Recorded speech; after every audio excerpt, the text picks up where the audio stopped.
Bonsoir mes bien-aimés, j'espère que vous allez bien.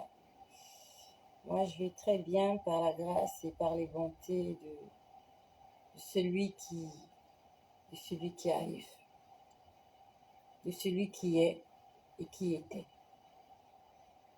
Je rends grâce au Seigneur pour cette belle journée qui se termine déjà. Nous sommes le 23 janvier, il est déjà 22 heures chez moi. Et j'ai été poussée à faire cette vidéo par rapport à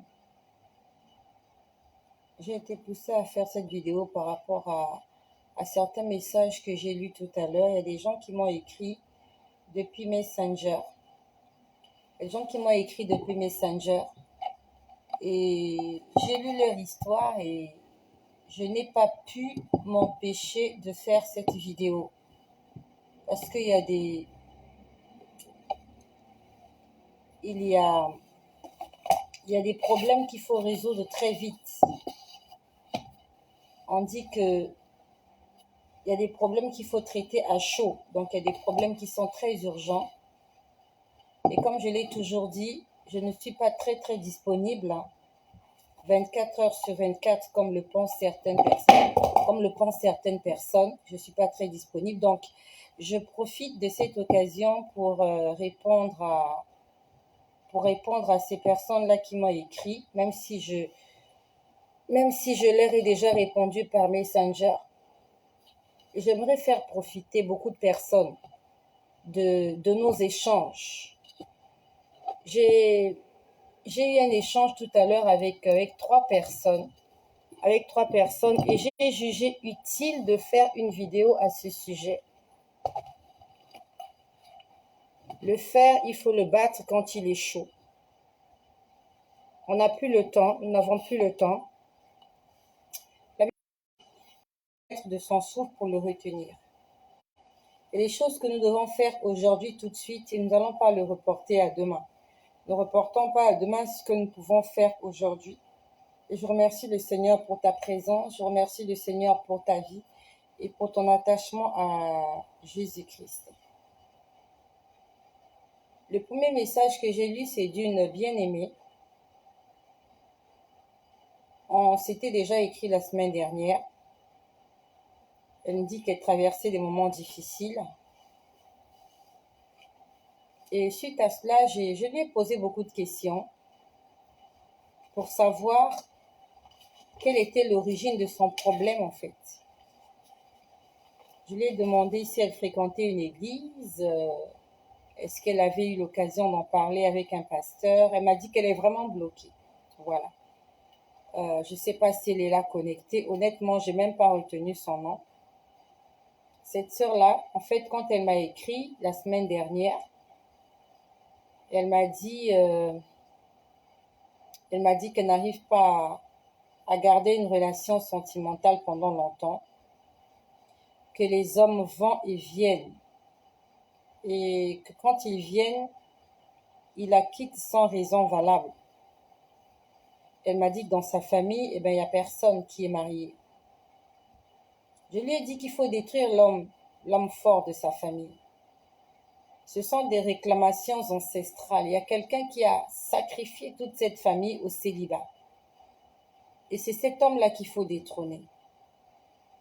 Et je ne peux pas parler de délivrance sans parler de salut. Si quelqu'un te parle de délivrance sans te parler de salut, il te rend pas service. Parce que la délivrance ne sauve pas. C'est le salut qui sauve. Donc j'ai demandé à cette sœur, j'ai parlé avec elle, en fait, on s'est écrit. Je lui ai posé la question de savoir si elle fréquentait une église, si elle était née de nouveau, si elle avait donné sa vie à Jésus. Et je lui ai dit que ce sont les prémices de la vie chrétienne. Lorsqu'on vient à Christ, il faut que Dieu change ton identité. C'est comme lorsque tu vas dans un pays. Si tu as envie de t'installer, tu dois chercher à avoir les papiers. Tu dois avoir ta carte de séjour. Tu dois avoir des documents qui te permettront de circuler librement dans ce pays. Et c'est comme ça quand on vient à Jésus, on doit chercher à avoir une nouvelle identité. on doit chercher à avoir un document qui atteste que tu es réellement un enfant de Dieu. Ce sont des choses spirituelles. Et quand j'ai lu son message tout à l'heure, parce que la semaine dernière, quand je lui ai écrit, je lui ai dit ce qu'il fallait faire pour donner sa vie à Jésus. Quel est le genre de prière qu'elle devait faire? Parce que c'est pas évident que je sois tout le temps en contact avec tout le monde. Et quand j'ai lu son message tout à l'heure, elle m'a dit qu'elle n'a pas encore fait cette prière. Elle n'a pas encore fait. Elle m'a dit qu'elle cherche d'abord sa délivrance. Cette prière, c'est la prière du salut. Il y a beaucoup de gens qui sont morts sans se marier. Il y a beaucoup de gens qui ont quitté la terre sans avoir même ne fût-ce que travaillé une seule fois. Il y a beaucoup de gens qui sont partis, qui n'ont jamais terminé leurs études, qui n'ont jamais eu tous leurs diplômes. Les gens qui ont quitté la terre, qui n'ont jamais eu d'enfants. Toutes ces choses sont là pour l'équilibre dans nos vies. Mais toutes ces choses-là ne nous donnent pas la paix. Toutes ces choses-là ne nous sauvent pas. Lorsque tu comparaîtras devant le tribunal de Dieu, il ne te posera pas la question, est-ce que tu t'es marié? Est-ce que tu as eu des enfants? Est-ce que tu as travaillé quand tu étais sur terre? Lorsque tu comparaîtras devant le tribunal du Seigneur, il te posera la question de savoir, qu'as-tu fait du don que je t'ai donné, du don que je t'ai fait? Qu'as-tu fait de ce que je t'ai donné? Et la Bible nous dit que Dieu a tant aimé le monde qu'il a donné son Fils unique. C'est-à-dire que la chose la plus chère, la chose la plus importante que Dieu ait donnée à l'univers, c'est Jésus-Christ. Et le jour où tu comparaîtras devant le tribunal du Seigneur, il te posera la question. Qu'as-tu fait de mon Fils que j'ai donné, que j'ai offert en spectacle et en sacrifice pour toi? Est-ce que tu l'as accepté ou est-ce que tu l'as rejeté? Lorsque cette sœur m'a écrit pour me dire qu'elle cherche d'abord sa délivrance, j'ai été triste. Cette prière ne prend que 2 minutes pour la faire. Et l'ennemi t'empêchera de faire cette prière parce qu'il sait que cette prière va changer le cours de ton existence. Cette prière va changer le cours de ta vie. Et l'ennemi t'empêchera de faire cette prière. Mais tu dois faire cette prière. Et si tu es d'accord avec moi, nous allons faire cette prière aujourd'hui. La prière d'acceptation. Cette prière qui dit que je m'engage, corps, âme et esprit, à appartenir à Jésus, à le servir fidèlement, à être son disciple, à lui obéir. Et éventuellement, demander pardon pour tout ce que nous avons fait de mauvais, depuis que nous avons eu l'âge de la raison jusqu'à ce jour. C'est pas de la magie. C'est pas une formule mathématique qu'il faut retenir.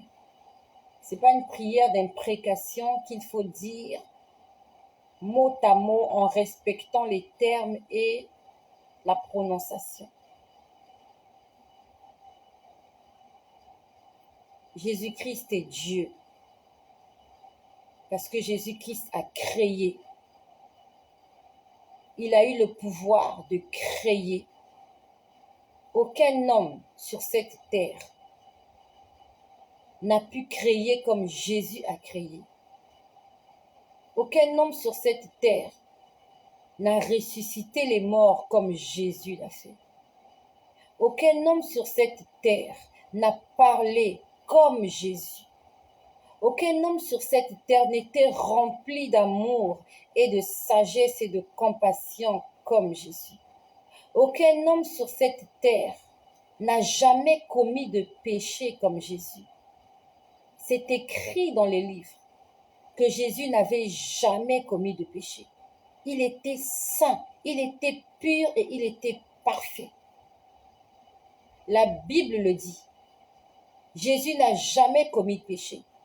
Le Coran le dit, que lorsque l'ange Gabriel est venu voir Marie, il a dit, le fils que tu portes dans tes entrailles est un fils saint, sans péché.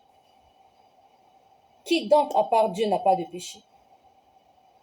Et Jésus n'a pas de géniteur, Jésus n'a pas de père. Il n'y a pas eu une relation sexuelle entre un homme et une femme pour que Jésus soit conçu. Qui est donc le père de Jésus? Tu t'es jamais posé la question?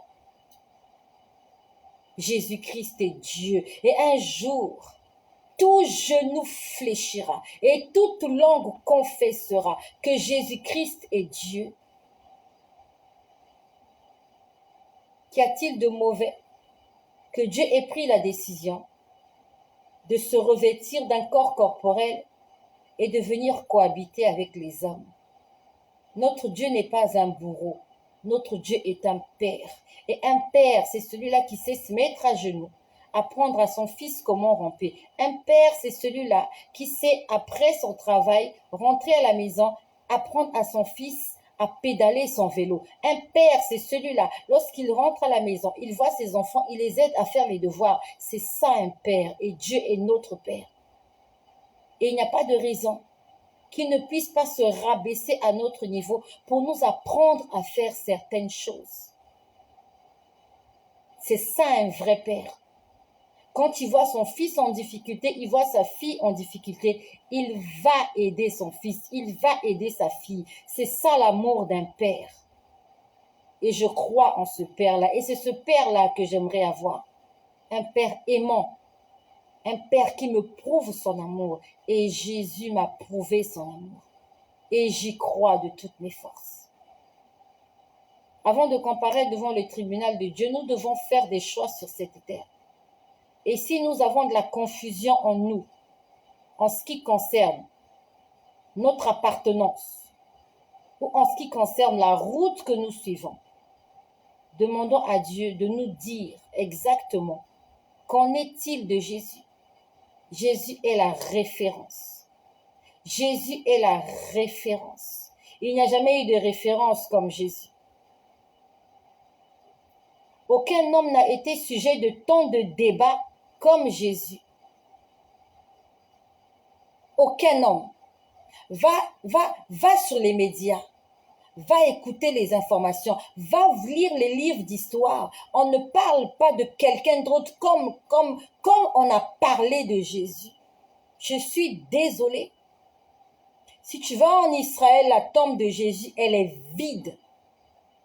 Mais tous les autres qui sont venus avant et après, ils sont morts, ils sont enterrés, ils ne se sont jamais réveillés. La tombe de Jésus, elle est vide.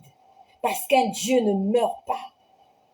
Jésus ne pouvait pas rester dans la tombe parce qu'il est Dieu. Il fallait que la terre le vomisse parce qu'il avait trop de puissance. Que tu y crois ou pas, crois au moins au miracle que Jésus a fait. Et tu sais que Jésus a fait des miracles. Même si ta bouche refuse de le croire, même si ton cerveau le rejette, ton cœur atteste qu'il y a quelque chose de spécial avec cet homme-là. Il a prêché l'amour. Il a pardonné, même à ceux qui étaient en train de le percer. Il a dit, je suis le chemin. Et en dehors de lui, personne n'a dit qu'il était le chemin. Tous ceux-là qui sont venus avant lui ou après lui ont dit, je cherche le chemin. Je suis à la recherche du chemin. La philosophie de la vie, la philosophie du chemin. Jésus n'est pas une philosophie. Jésus est la vie. Jésus est le chemin. La Bible dit que dans les derniers temps, c'est Jésus qui viendra juger le monde. Le Coran dit qu'au dernier jour, à la résurrection des morts, Jésus viendra juger l'humanité. Et c'est écrit dans le Coran que tous ceux qui ont cru en Jésus seront élevés au-dessus de ceux qui n'ont pas cru en Jésus. Moi, j'ai cru en Jésus. Et au jour de la résurrection qui arrive, Je serai élevé au-dessus de tous ceux-là qui ont nié, qui ont refusé, qui ont rejeté Jésus. C'est écrit dans ta Bible, c'est écrit dans ton Coran, à moins que tu ne crois en rien. Va le lire dans ta Bible, va le lire dans ton livre. On parle de Jésus. Va chercher ce qu'on dit au sujet de Jésus. Tu sauras qui est cet homme-là.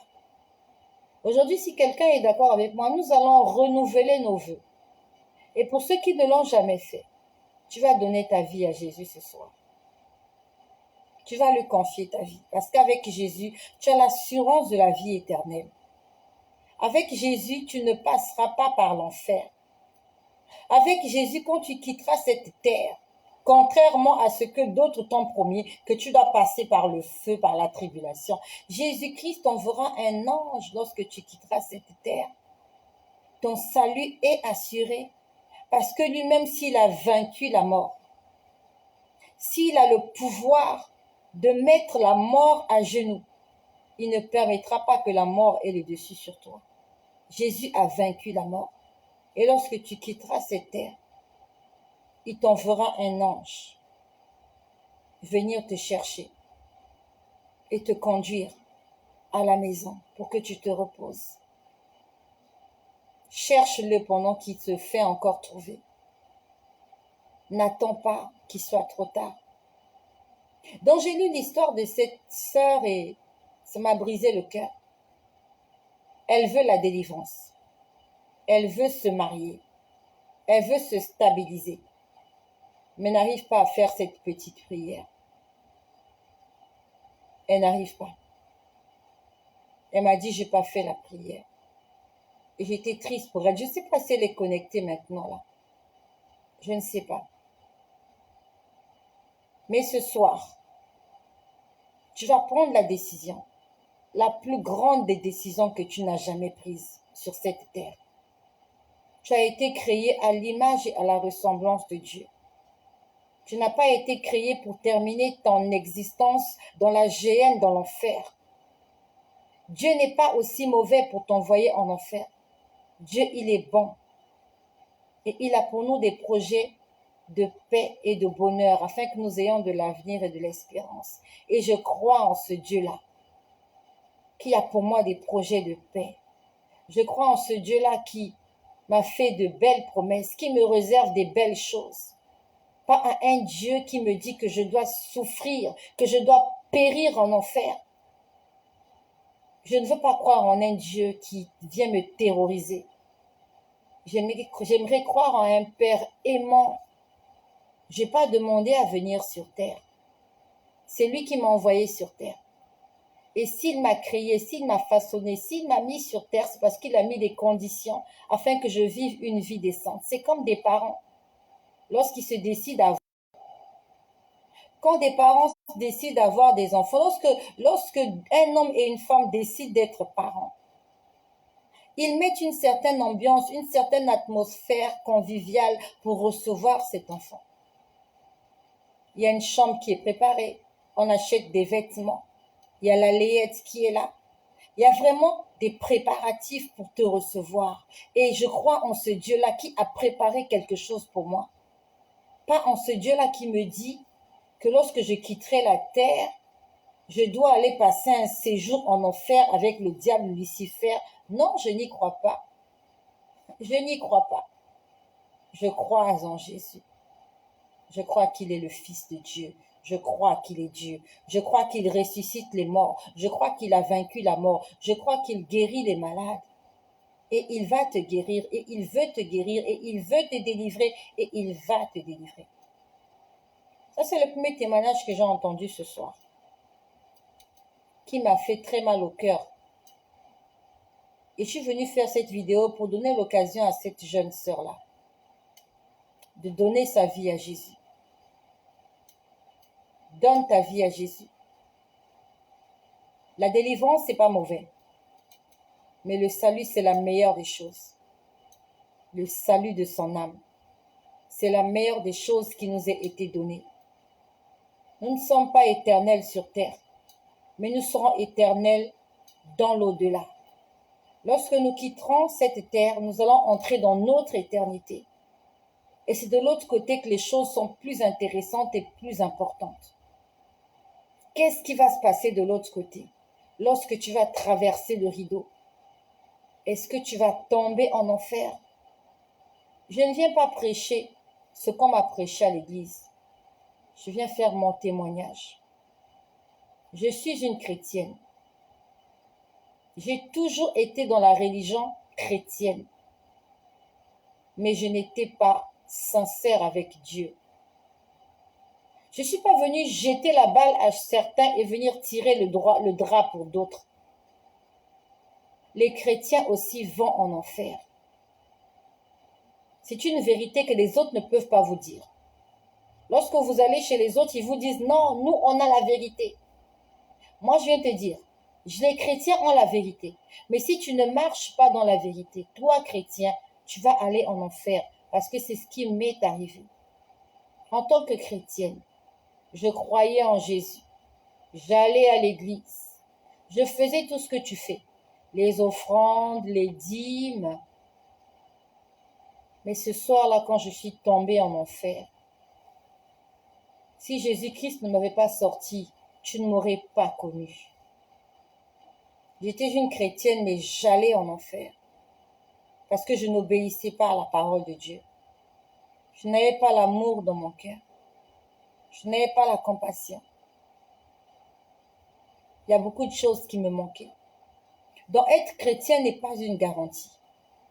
La garantie, c'est marcher fidèlement au pas de Jésus.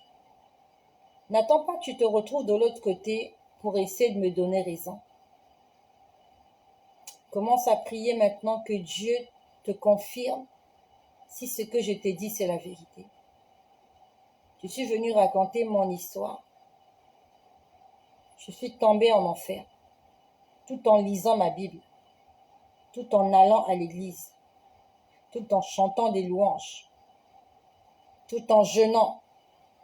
Je tombais dans l'enfer parce que je vivais dans le péché. Lorsque tu choisis de marcher avec Jésus, tu dois être intègre et droit. Tu dois être obéissant.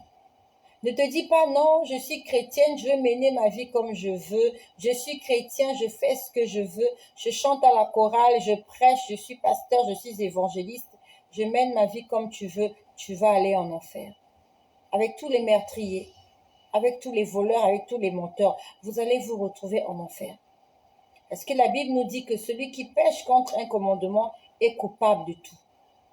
Juste un seul péché. Tu n'as pas besoin d'en commettre 20.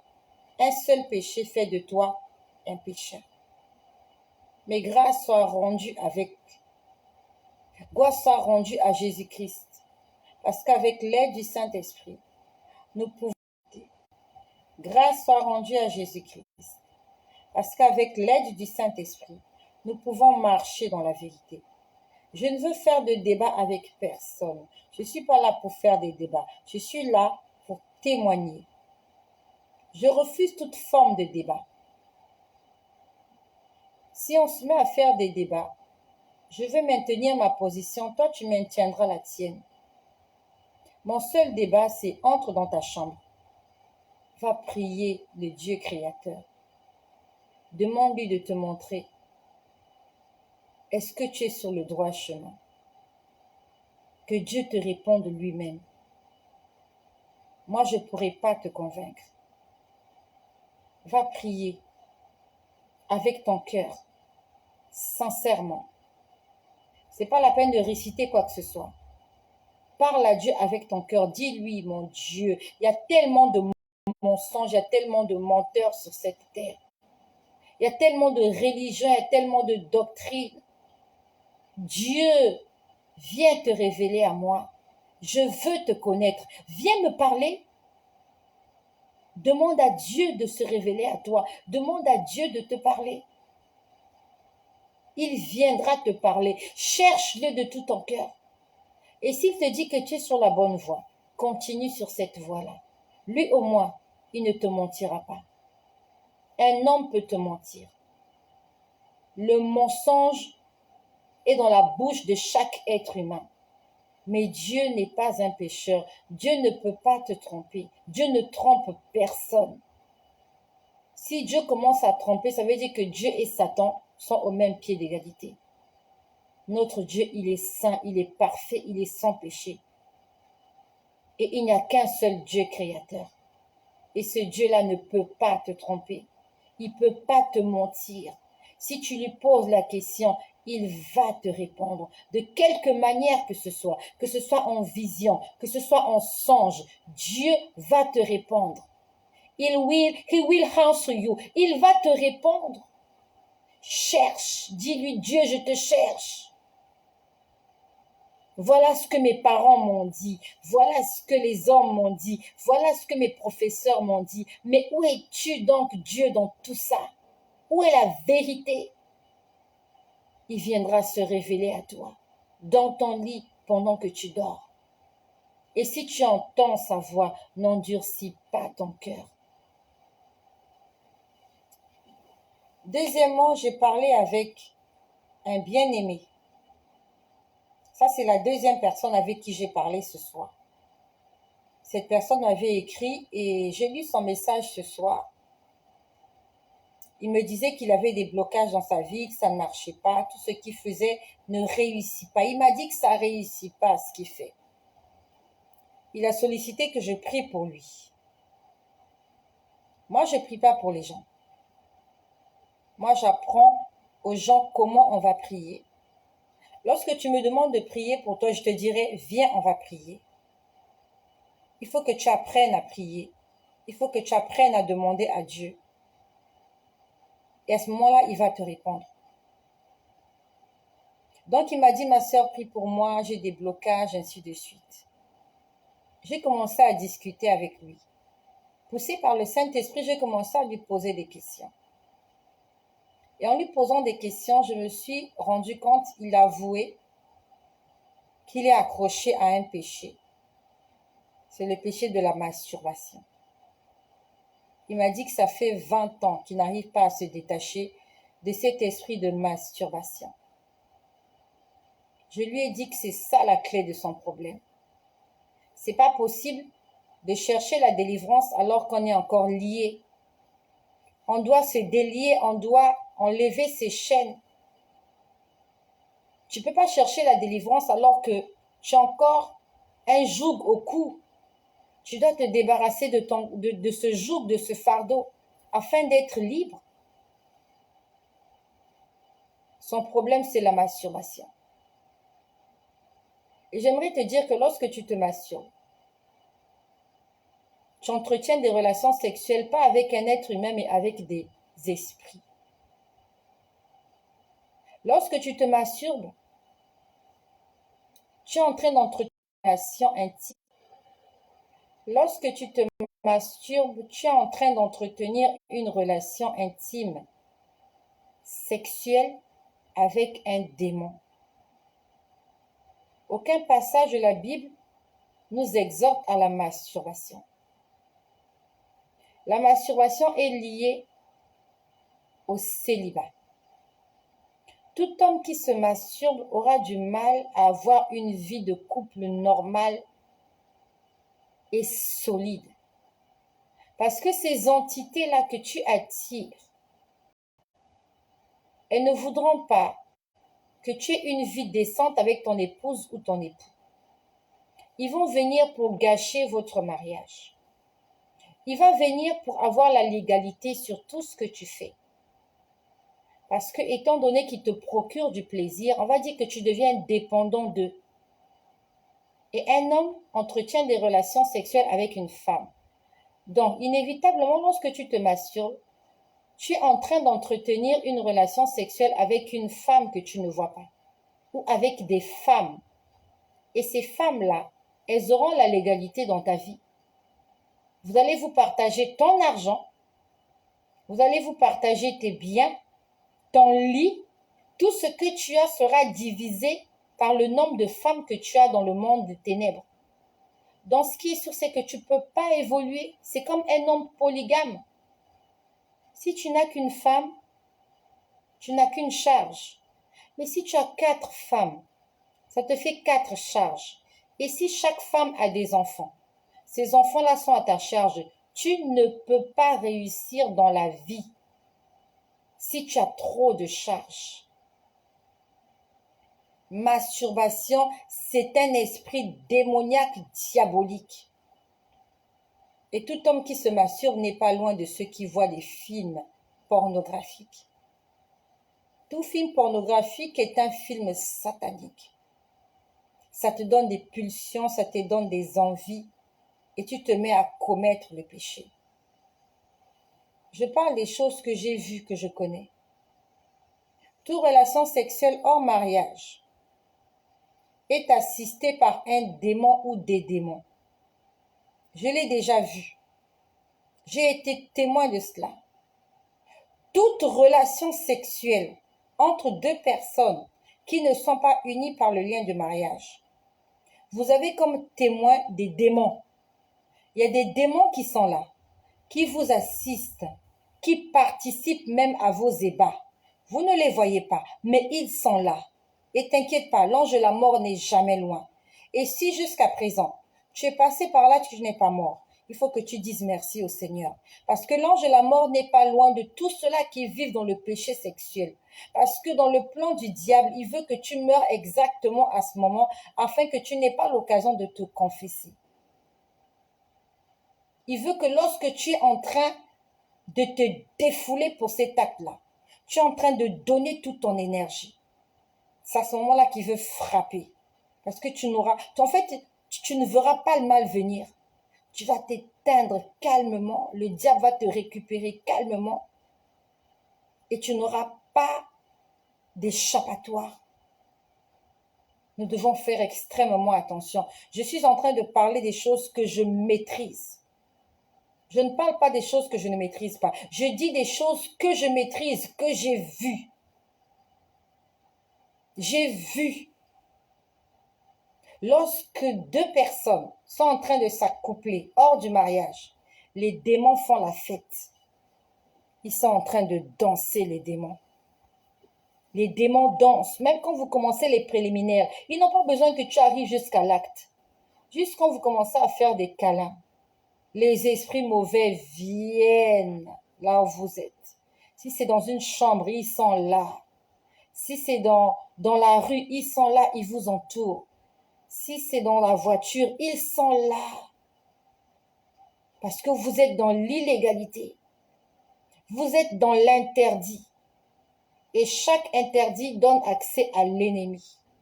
Tu as ouvert la porte.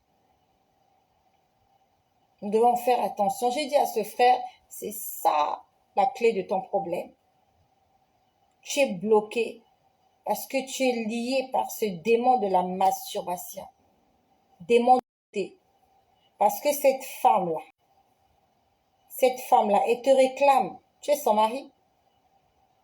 Il faut qu'elle utilise ton argent. Il faut qu'elle se serve dans tes comptes bancaires. Il faut qu'elle se serve dans ton assiette, dans ta marmite. Vous partagez votre vie à deux. Et surtout si elles sont 4, 5, 6, chacune d'elles revendique ses droits. Raison pour laquelle tu peux pas évoluer. Tu peux pas avoir une relation sérieuse avec une femme. Tu peux pas vivre en couple.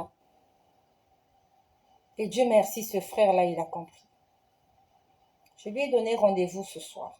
Je ne sais pas s'il est là en direct ou s'il va nous suivre en différé, mais qu'importe. Moi, je fais mon travail. Ce soir, nous allons prendre un engagement. L'engagement de suivre Jésus et de lui être consacré. Lorsqu'on lit dans la Bible, il y a des commandements qui accompagnent l'obéissance. Ou bien je peux dire qu'il y a des bénédictions qui accompagnent l'obéissance. Il y a des choses pour lesquelles tu n'as pas besoin de prier. Pour être délivré de ces mots-là. Tu n'as pas besoin de prier. Tu n'as pas besoin de jeûner. Tu n'as pas besoin de séance de délivrance. À partir du moment où tu te mettras à obéir, tu verras que les choses vont commencer à s'arranger par elles-mêmes. Lorsqu'on lit le livre de Josué au chapitre 1 au verset 8, Josué avait peur. Il était craintif par rapport à la mission qui lui avait été confiée. Et qu'est-ce que Dieu lui a dit? que ce livre de la loi ne s'éloigne point de ta bouche. Médite-le jour et nuit, afin d'agir fidèlement selon ce qui est écrit. C'est ainsi que tu auras du succès dans tes entreprises, c'est ainsi que tu réussiras. Donc le succès dans les entreprises et la réussite viennent après avoir lu la Bible et avoir mis en pratique ce que la Bible dit. C'est pareil lorsqu'on lit dans le livre de Deutéronome. Where is my Bible? Où est ma Bible? Oh my God. Dans le livre de Deutéronome au chapitre 28, alors je vais prendre cette livre-là, je vais prendre cette Bible-là. C'est une version pas comme les autres. Dans le livre de Deutéronome, et si tu as ta Bible, va ouvrir Deutéronome. On va dire les choses à la lumière de la parole de Dieu. Donc, il y a des choses qui sont bloquées dans ta vie, juste parce que tu vis dans le péché. C'est tout. La Bible nous dit ne donnez pas accès au diable. La Bible nous dit l'ennemi, il rôde, cherchant qui dévorer.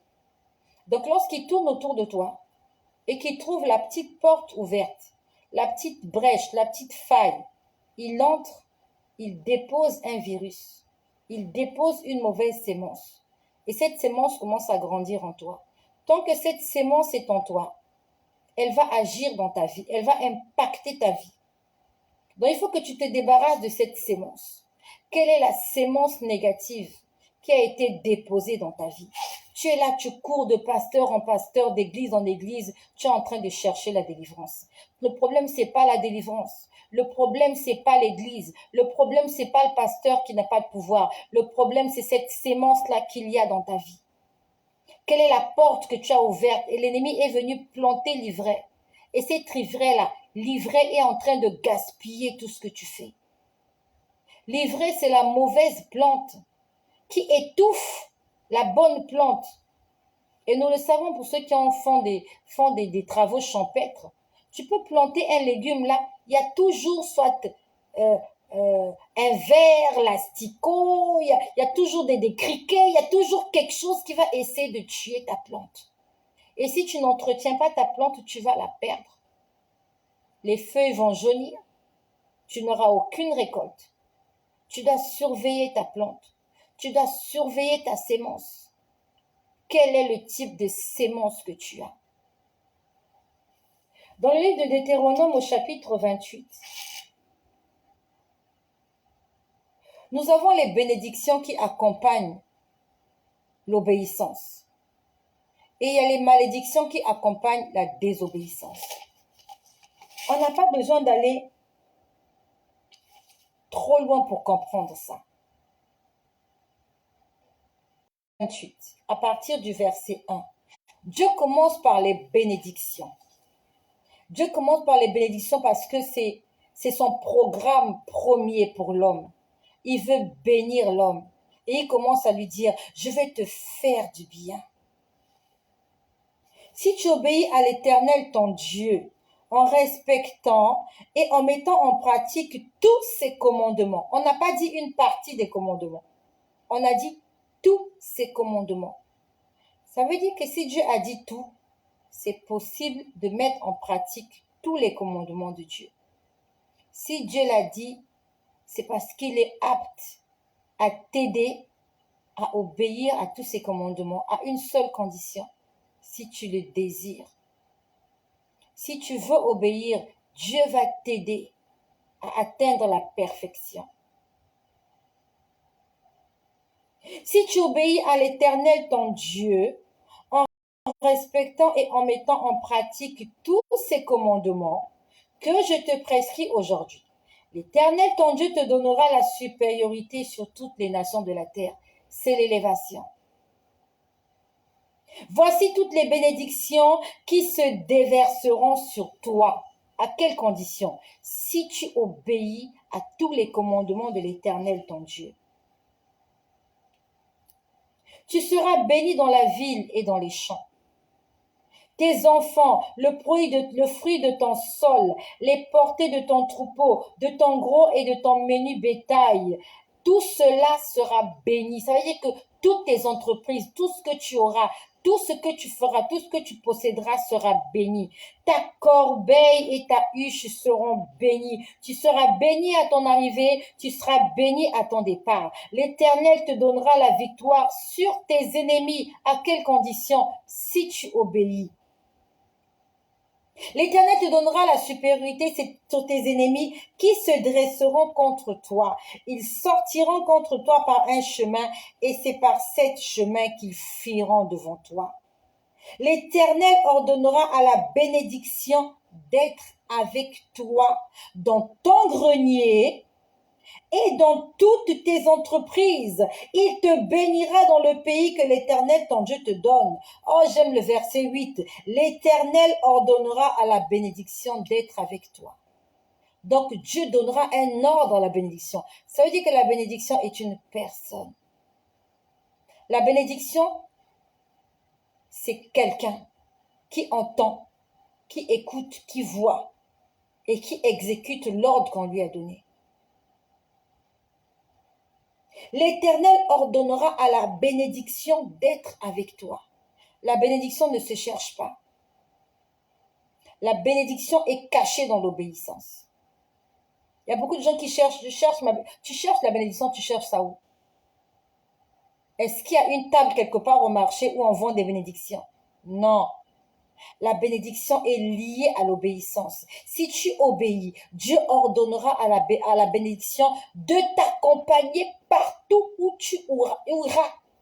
Partout, la bénédiction, tu n'auras pas besoin de le chercher. Il va te fouiller, il va te renifler, il va sentir ton odeur, il sentira l'odeur de l'obéissance. Dieu lui dira, si tu sens quelqu'un qui sent l'obéissance, va te mettre à côté de cette personne-là, colle-toi à elle et fais-lui du bien. C'est l'ordre que Dieu a donné à la bénédiction en ta faveur, à une condition, si tu obéis.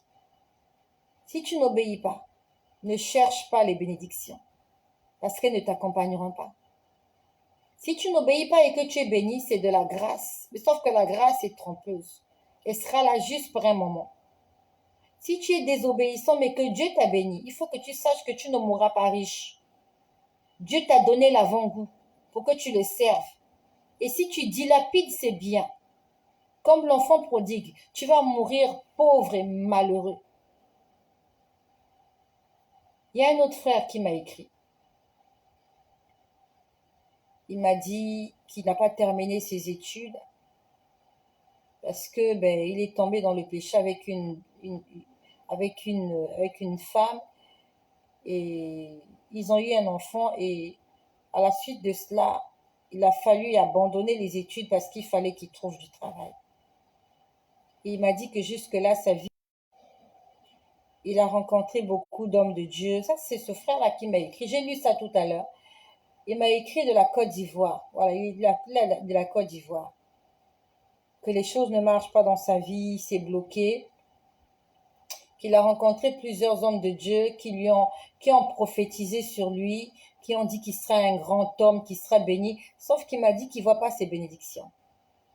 Je lui ai dit, mon ami, quelle est la relation que tu as avec ton Dieu?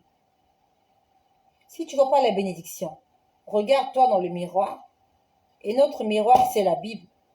Regarde la Bible, mire-toi. Est-ce que tu mérites la bénédiction de Dieu? Est-ce que le Deutéronome 28, c'est pour toi? Ou c'est pas pour toi? Si tu obéis à tous les commandements de l'Éternel ton Dieu, il ordonnera à la bénédiction de t'accompagner. Ça veut dire que même si on a prophétisé sur toi, si tu n'es pas obéissant, les prophéties ne s'accompliront pas dans ta vie. Tu dois être obéissant. Et j'ai toujours dit, ça sert à rien de chercher la bénédiction si on n'est pas sauvé. Ça va de pair. J'obéis, je suis sauvé et je suis béni et je suis délivré. Mais si tu cherches seulement la bénédiction, tu n'es pas sauvé. Tu ne seras jamais délivré. Tu ne seras jamais guéri. Ça sera un faux semblant. Tu vas forcer la bénédiction. Tu vas être derrière des gens en train de faire le lèche-pied et tu crois que c'est ça qu'on appelle bénédiction. Non. La bénédiction, c'est lorsque tu seras au-dessus de tes ennemis. La bénédiction, c'est lorsque la main des autres sera inférieure à la tienne. Parce que la Bible nous dit que la main qui donne est supérieure à la main qui reçoit. Lorsque Dieu te bénit, tu n'es pas là à mendier. Ta main n'est pas au-dessus des gens. Ta main est au-dessus. C'est toi qui prêtes. Tu n'empruntes pas. C'est toi qui donnes. C'est pas les autres qui te donnent. C'est pas toi qui crains, mais ce sont les autres qui te craignent. Ça, c'est la façade d'un enfant de Dieu. Dieu te démarque. Dieu fait de toi une référence. Comme Israël, ils sont sortis de l'Égypte haut la main. Dans le désert, ils n'étaient pas seuls. Dieu les accompagnait la journée par une colonne de nuée. Et la nuit, tous les voisins d'Israël voilaient cette colonne de feu. Raison pour laquelle le peuple d'Israël était craint. La journée, on pouvait dire, ok, c'est peut-être un feu de brousse, ah, c'est peut-être un feu de camp. Mais la nuit, il y avait une colonne de nuée. Il n'y avait pas l'électricité en ce temps-là. Mais les enfants d'Israël étaient éclairés toute la nuit. Et les pays environnants, les contrées environnantes, ils voyaient une colonne de feu marcher devant Israël. Parce que Israël était la nation élue. Et toi et moi, nous sommes Israël spirituel. Notre colonne de nuée, elle doit être visible. Et si elle n'est pas visible la journée, la nuit, elle doit être très visible. Parce que la nuit est noire, tout est noir, la nuit c'est sombre. Et une colonne de feu ne peut pas passer inaperçue. Elle est où ta colonne de feu? Est-ce que Dieu te guide dans le désert pour te montrer le chemin à suivre jusque dans le lieu de ta promesse? Est-ce que les bénédictions que tu cherches sont liées à l'obéissance? Ou bien sont juste liées à des plaisirs charnels? Pourquoi tu cherches la bénédiction? Pourquoi tu cherches la bénédiction? Pour que le nom de Jésus soit glorifié? Ou pour que les hommes t'acclament et te célèbrent? Pourquoi tu cherches ces choses-là? C'est pour témoigner de la grandeur de Jésus dans ta vie? Ou c'est pour te pervertir, c'est pour t'enfoncer plus bas? Il y a une autre sœur qui m'a écrit, je crois du Gabon.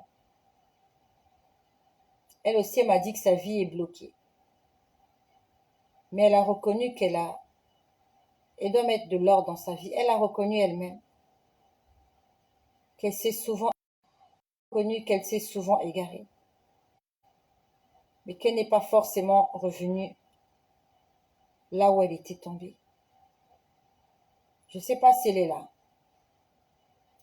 Je lui ai dit qu'on allait faire un direct tout à l'heure et qu'on allait prier parce qu'elle m'a demandé de prier avec elle. Je ne veux pas prier avec toi. Nous allons prier tous ensemble. Honnêtement, j'ai pas le temps de prier avec les gens one by one. C'est sans prétention. Je ne peux pas prier avec les gens un à un. Vous êtes trop nombreux. On va tous prier ensemble.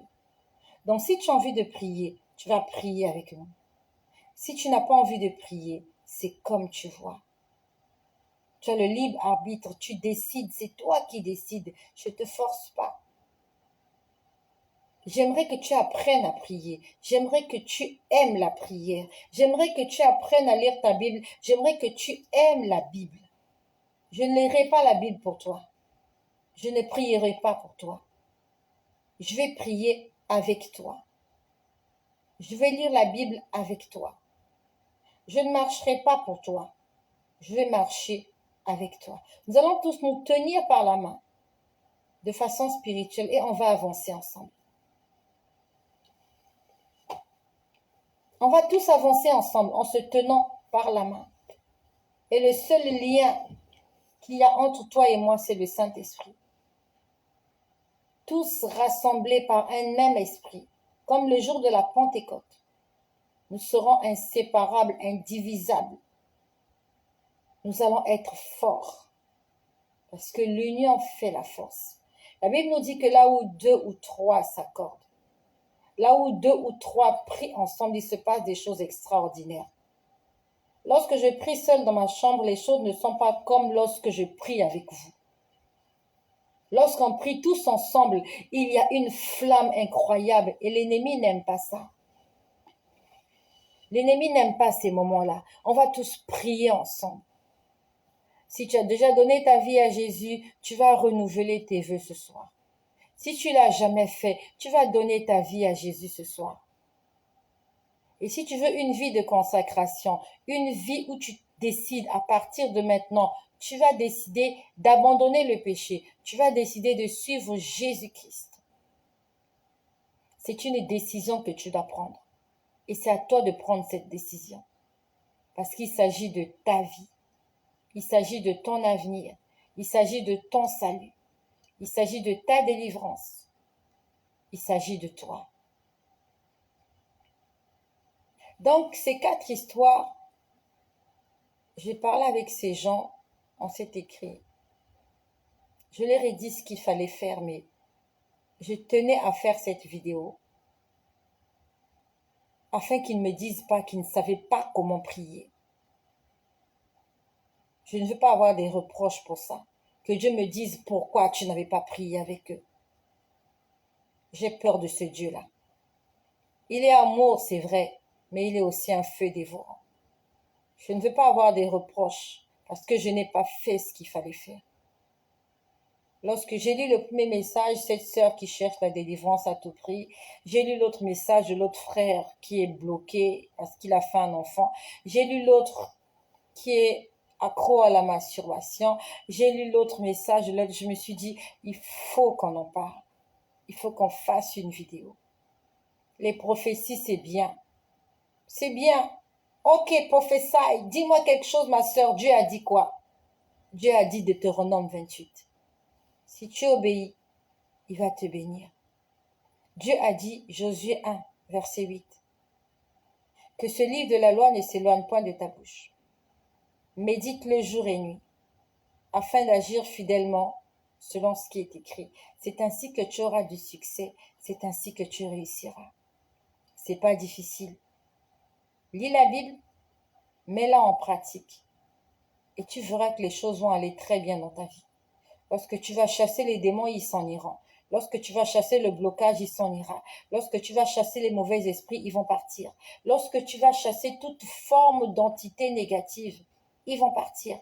Parce que tu es un enfant de Dieu, tu as reçu le pouvoir de marcher sur les serpents et sur les scorpions et sur toute la puissance de l'ennemi.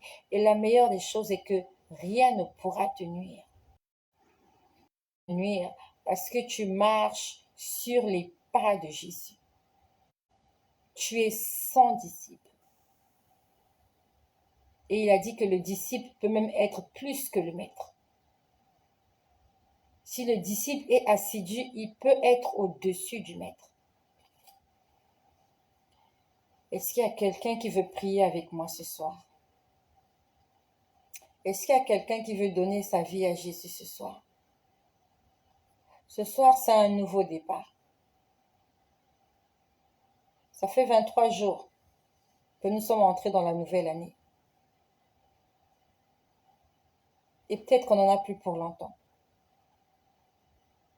Il y a d'autres qui vont mourir ce soir. Il y a des gens qui vont mourir demain. Il y en a d'autres après-demain. Il y en a d'autres dans quelques années. Il y en a d'autres dans quelques heures, dans quelques minutes. L'ange de la mort continuera à agir sur cette terre, que tu le veuilles ou non. Il y a des gens qui ont été abonnés à cette chaîne avant toi et qui sont décédés. Il y a des gens qui viendront s'abonner à cette chaîne après toi. Pourquoi tu es venu ce soir? Je suis sûre que tu es venu chercher la liberté. Tu es venu chercher le salut. Nous allons prier ce soir. Tu vas donner ta vie à Jésus. Et lorsqu'on donne sa vie à Jésus, on donne à Jésus la légalité de travailler avec soi. Quand tu donnes quelque chose, ça veut dire que la chose ne t'appartient plus. La chose appartient à la personne à qui tu l'as donnée. Quand tu vas donner ta vie à Jésus ce soir, ta vie ne t'appartient plus. Ça veut dire que c'est Dieu qui prend le contrôle de ta vie. Il est le maître, c'est lui qui dirige tout.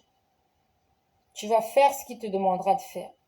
Tu iras là où il t'enverra.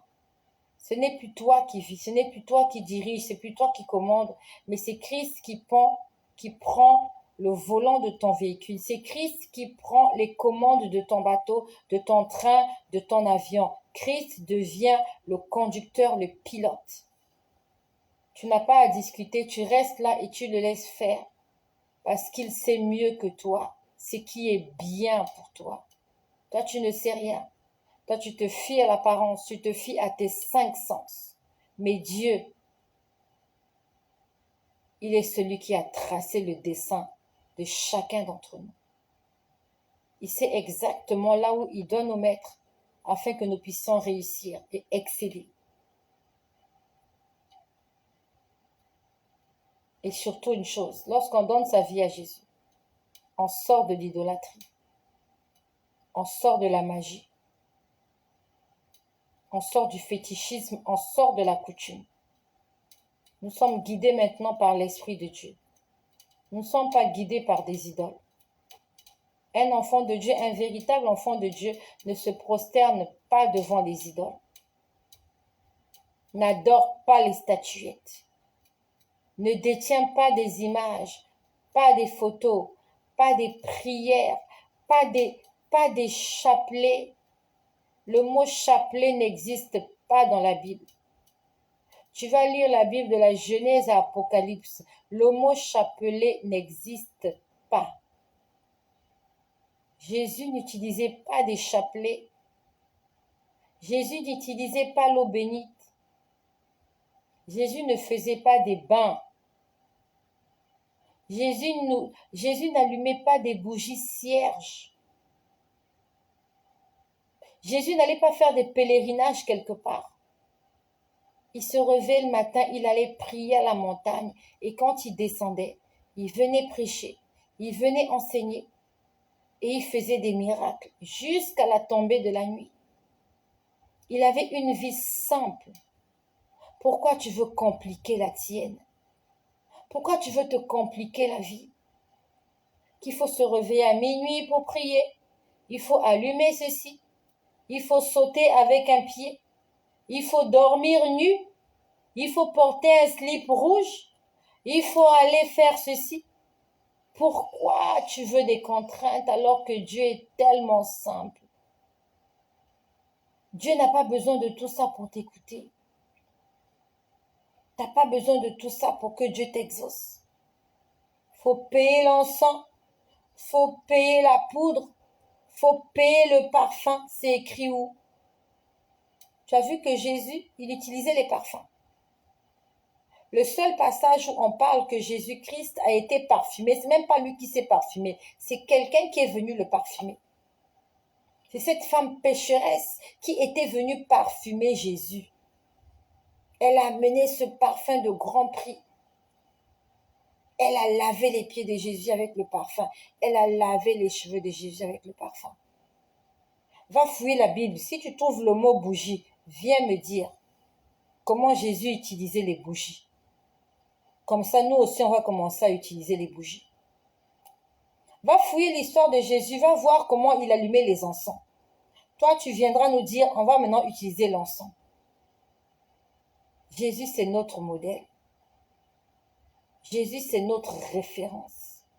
On doit faire ce qu'il a fait. Si Jésus portait des vêtements rouges, viens nous faire lire ça. On va commencer à porter des vêtements rouges aussi. On va faire comme Jésus faisait. Pourquoi tu te compliques la vie, ma sœur? Dieu a fait la nuit pour dormir. C'est quoi cette histoire de se réveiller à 2 heures du matin, à commencer à faire des choses, alors que les gens dorment? Pourquoi tu ne dors pas la nuit? Regarde comment tu coupes ton sommeil. Tu es en train de rêver, tu coupes ton sommeil parce qu'on t'a dit que si tu fais pas ça à 2 heures du matin, ça va pas marcher. Qui t'a dit que c'est comme ça que ça marche?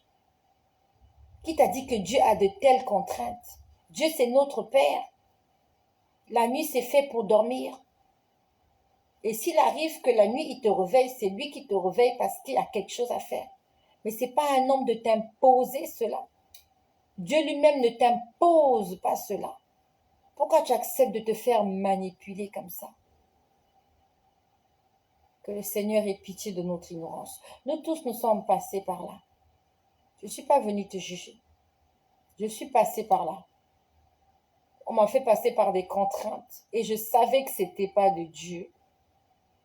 Je savais que ce n'était pas bien. Et c'est par la grâce, c'est par sa grâce que je n'ai pas trouvé la mort pendant que je faisais ça. Tu vas répéter avec moi. Seigneur Jésus, je viens aujourd'hui vers toi. Je viens devant la croix du calvaire.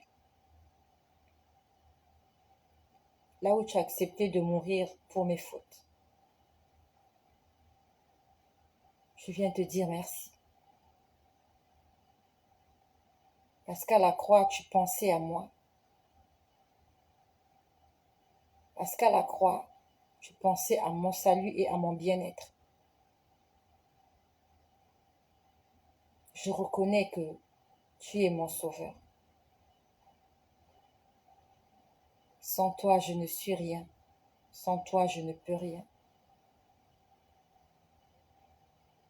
Je viens déposer tous ces fardeaux que j'ai traînés pendant tout ce temps. Je viens le déposer à la croix. Et je viens prendre ton fardeau qui est léger et qui me fera du bien. Seigneur, délivre-moi de tout maux qui tourmente ma vie. Seigneur, délivre-moi de toute entité négative qui me ôte la paix et qui me pousse à te rejeter, à t'insulter et à blasphémer contre toi. Seigneur, j'ai besoin de ton aide. Je te demande pardon, Seigneur Jésus, pour toutes mes offenses, pour ma méchanceté, pour la haine que j'ai eue à l'endroit de mon prochain, pour la jalousie, pour la médisance, pour l'incrédulité, pour les murmures. Seigneur, pardonne-moi pour tout ce que j'ai fait qui a attristé le Saint-Esprit et qui l'a éloigné de moi. Seigneur, en ce jour, je t'ouvre la porte de mon cœur et je t'invite afin que tu y entres et que tu viennes souper avec moi. Seigneur, j'accepte l'invitation que tu me fais aujourd'hui. J'accepte de mettre ma main dans ta chaleureuse main. J'accepte de me laisser guider partout où tu m'emmèneras. J'accepte de te suivre là où tu voudras. Parce qu'avec toi, j'ai l'assurance de mon salut. Viens me purifier, Seigneur. Viens me laver. Viens me sanctifier. Viens faire de moi une personne digne d'être appelée un enfant de Dieu. Seigneur, écris mon nom dans le livre de vie. Et Seigneur, si mon nom était déjà écrit et qu'il avait été effacé, Seigneur, je te demande, s'il te plaît, de réécrire mon nom dans le livre de vie. Je viens renouveler l'alliance que j'avais faite autrefois avec toi, mais que je n'ai pas su conserver. Seigneur, accepte-moi de nouveau dans ta maison. Toi qui es un Père aimant, Comme l'enfant prodigue, Seigneur, je rentre ce soir à la maison. Parce que tu es mon Père et que je n'en aurai jamais d'autre. Assiste-moi. Dirige-moi. Donne-moi la force d'obéir à tous tes commandements. Et remplis-moi de ton esprit. Seigneur, j'invite le Saint-Esprit dans ma vie. Que je sois revêtu du Saint-Esprit. Seigneur, merci pour ce mes épaules. Seigneur, merci pour ce parapluie. Merci pour le paraclet, Seigneur éternel. Merci pour cette alliance qui est renouvelée ce soir. Comme au temps de Noé, il y a un arc-en-ciel qui va briller ce soir en ma faveur. Parce que j'ai fait alliance avec le roi des rois, le Seigneur des seigneurs. Seigneur, aide-moi et souviens-toi de moi lorsque tu reviendras dans ta gloire. Amen. Je vais maintenant prier pour toi. Toi, tu as fait cette prière et j'espère que tu l'as faite. Maintenant, je vais prier pour toi. Seigneur, je te remercie pour ce jour. C'est toi qui, depuis les annales célestes, tu avais déjà programmé et écrit que ce jour devait exister. Je te rends grâce pour toutes les personnes qui sont là ce soir, parce qu'ils ont soif de toi, parce qu'elles ont soif de toi. Seigneur, tu as dit que personne ne vient à toi sans que tu ne l'aies attiré. Merci Seigneur pour cette attirance, pour cette attraction qu'il y a eu ce soir. Seigneur, merci parce que le Saint-Esprit de Dieu témoigne à notre esprit que nous sommes véritablement des enfants de Dieu. Et si on a ceux-là qui ne sont pas véritablement des enfants de Dieu, Saint-Esprit, je veux que tu attestes dans leur cœur qu'il y a encore des choses qu'ils doivent mettre en ordre dans leur vie. Afin que toi qui es le gage de notre salut, que tu intercèdes en notre faveur lorsque l'ennemi viendra pour nous juger. Seigneur, je te prie pour toutes les personnes qui sont là. Tu connais les raisons pourquoi ils sont venus ce soir. Il y en a d'autres qui sont venus parce qu'elles ont soif du Saint-Esprit. Seigneur, remplis-les du Saint-Esprit. Il y en a ceux qui sont là, qui sont venus pour leur salut. Seigneur, accorde-leur le salut de leurs âmes. Il y en a plusieurs qui sont là parce qu'ils sont tourmentés. Ils veulent la paix de leur cœur. Seigneur, apporte la paix dans les cœurs. Il y en a plusieurs qui sont là parce qu'ils sont tristes, angoissés, ils ont peur. Seigneur Jésus, viens le délivrer de toute forme de toute forme de joug, Seigneur Jésus-Christ, qui condamne leur vie. Il y en a plusieurs qui sont là parce qu'ils sont malades et fatigués. Seigneur, tu as dit, venez à moi, vous tous qui êtes fatigués, et je vous donnerai du repos. Seigneur, je te prie pour toutes ces personnes qui sont fatiguées à cause de cette maladie, à cause de ce malaise, à cause de ce mal, à cause de ce tourment, à cause de ce manque de sommeil, à cause de ce diagnostic, Seigneur éternel, qu'on leur a donné à l'hôpital. Seigneur Jésus, lorsque je lis dans la Bible, Seigneur, alors que tu prêchais la parole, tu annonçais la bonne nouvelle. Quand tu avais fini d'annoncer la bonne nouvelle, Seigneur, tu faisais des miracles. La Bible que je lis me dit que tu as guéri des malades et que tu les guérissais tous sans exception jusqu'au dernier. Je prie, Seigneur, que cette personne qui est venue chercher la guérison ce soir, qu'elle trouve la guérison au nom de Jésus. Je parle à cet esprit impur qui tourmente sa vie. Je parle à cette maladie, quel que soit le nom qu'on a donné à cette maladie. Que tu t'appelles diabète, que tu t'appelles cholestérol, que tu t'appelles cancer, que tu t'appelles hépatite, que tu t'appelles VIH, que tu t'appelles Covid, que tu t'appelles quoi que ce soit. Au son de ma voix et par la puissance du nom de Jésus, je t'ordonne de libérer et de quitter la vie de cette personne. Au nom de Jésus, maintenant, esprit impur, tu libères la vie de cette personne. Je te chasse. Je t'expulse dans les lieux arides. Je t'envoie dans les abîmes où tu seras enchaîné et tu ne sortiras plus jamais. Au nom de Jésus, j'ordonne à tout esprit de te libérer. esprit de mal de dos, esprit de mal de tête, esprit de mal de ventre, esprit de mal d'estomac, esprit de maladie cardiaque,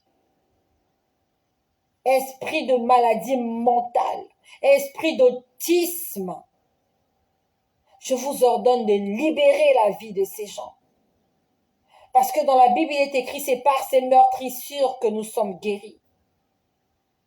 Jésus a déjà payé le prix à la croix. Et aujourd'hui, je vous présente la croix de Jésus.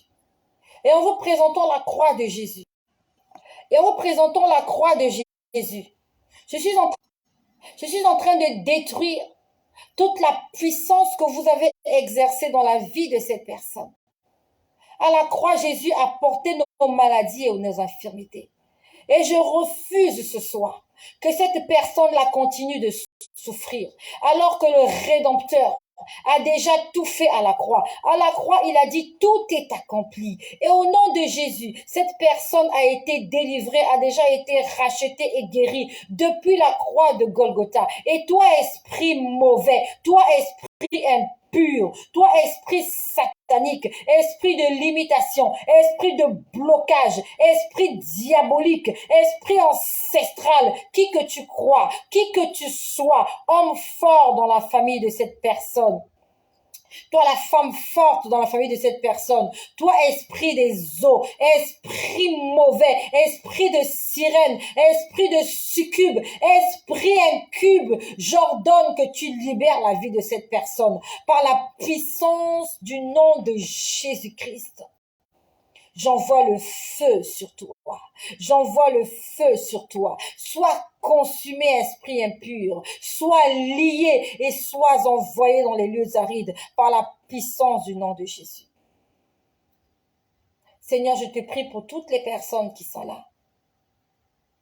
De la même façon que tu avais envoyé Moïse pour libérer le peuple d'Israël, cette multitude qui attendait le salut et la rédemption pendant plus de 4 siècles. Ainsi tu m'as envoyé afin de repartir en Égypte et d'en sortir toutes les personnes qui attendent la rédemption. Seigneur, je viens revendiquer les âmes de toutes les personnes qui m'écoutent. Seigneur, que tout ce peuple que tu m'as donné, Seigneur, que nous puissions tous sortir d'Égypte. Seigneur, que nous puissions traverser la mer Rouge en chantant des louanges à l'Éternel. Seigneur, je prie que dans le désert, que nous puissions voir ta gloire, que la manne tombe du ciel, que l'eau sorte du rocher, que la colonne de feu nous guide la journée et qu'elle nous assiste la nuit jusqu'à ce que nous entrons à Canaan. Seigneur, je déclare que personne ne mourra dans le désert. Parmi toutes les personnes que tu m'as données sur cette chaîne, et pour toutes les personnes que tu vas me donner, tout le peuple que tu vas me donner, sans exception, je suis en train de réclamer leurs âmes. Je les réclame et je les consacre à toi. De la même manière que tu as consacré Aaron, ainsi que toute sa descendance. Seigneur, je consacre toutes les personnes qui ont cliqué sur ce lien. Toutes les personnes qui se sont abonnées. Je consacre leur vie à Jésus-Christ. Et Seigneur, que même si elles s'égarent sur leur parcours, au nom de Jésus-Christ, sur leur lit d'hôpital, sur leur lit de mort, quelques instants avant qu'ils ne rendent l'âme. Seigneur, qu'ils se réconcilient avec toi. Car c'est la raison pour laquelle tu es venu sur cette terre, pour sauver l'humanité. Je prie, Seigneur, que je ne perde aucune âme de tout ce que tu m'as donné. Je te prie, Seigneur, pour leurs enfants, pour leurs petits-enfants, pour leurs entreprises, pour leur progéniture, pour le travail, pour le fruit de leurs mains. Seigneur, je prie que tu prennes le contrôle de toutes choses. Seigneur, je te prie pour leurs ennemis. Toute cette armée qui s'est levée contre eux, pour leur ôter la paix, pour leur faire la guerre. Seigneur, tu as dit dans ta parole, à moi la vengeance, à moi la rétribution. Seigneur, ce soir, je viens, Seigneur, réclamer la vengeance contre nos ennemis. Seigneur, nous venons réclamer la rétribution. Seigneur, tu nous as dit que nous n'avons pas à lutter contre la chair et le sang, mais contre les autorités, contre les dominations, contre les principautés. Et Seigneur, nous mettons toutes ces principautés à genoux devant nous par la puissance du nom de Jésus. Que le Saint-Esprit que tu as mis en nous, Seigneur éternel, puisse garder cette flamme allumée afin de branler les œuvres du monde des ténèbres, afin de branler, Seigneur Jésus-Christ, toutes les activités diaboliques et sataniques dans nos maisons, dans nos vies, dans notre entourage, dans notre environnement, dans nos villes, dans nos pays, dans nos continents. Seigneur, nous voulons prendre possession de ce pays que